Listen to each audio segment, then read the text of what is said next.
গত ১৬ বছর ধরে অনিয়ম দুর্নীতির কারণে সন্দ্বীপ উপজেলার প্রকৃত উন্নয়ন বাধাগ্রস্ত হয়েছে বলে মন্তব্য করেছেন সড়ক পরিবহন, বিদ্যুৎ ও রেলপথ মন্ত্রণালয়ের উপদেষ্টা মোহাম্মদ ফাউজুল কবির খান। রবিবার উপজেলা প্রশাসন আয়োজিত এক মতবিনিময় সভায় তিনি এই মন্তব্য করেন। এর আগে সন্দ্বীপে চলমান বিভিন্ন উন্নয়ন কর্মকাণ্ড পরিদর্শন করেন তিনি। উপদেষ্টা বলেন, উপজেলা প্রকৌশলী সহ বিভিন্ন কর্মকর্তা উন্নয়নের বরাদ্দ ভাগবাটোয়ারা করে ৯/৬ করেছেন। তাই আগের বরাদ্দে রাস্তার কাজ শেষ না হলে নতুন বরাদ্দ দেয়া হবে না। এছাড়া নির্বাচন প্রসঙ্গে উপদেষ্টা বলেন, আগামী নির্বাচন স্বচ্ছ, সুষ্ঠু ও নিরপেক্ষ হবে।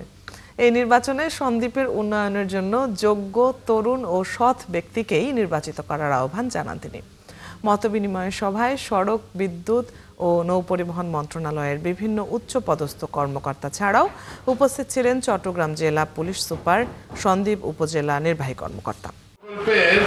যে মানে ঠিকাদার যারা হতেন তারা কারো আত্মীয় হতেন, তো আমার কি কোনো আত্মীয় কি কোনো ঠিকাদারের সঙ্গে জড়িত আছে?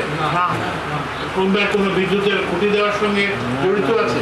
তাহলে যে অনিয়ম হলে, দুর্নীতি হলে উন্নয়ন হবে না। তো আপনাদেরকে একটা বেছে দিতে হবে। আপনারা যদি বলেন যে আমরা উন্নয়ন চাই, তাহলে অনিয়ম দুর্নীতিকে আপনাদেরকে প্রতিহত করতে হবে।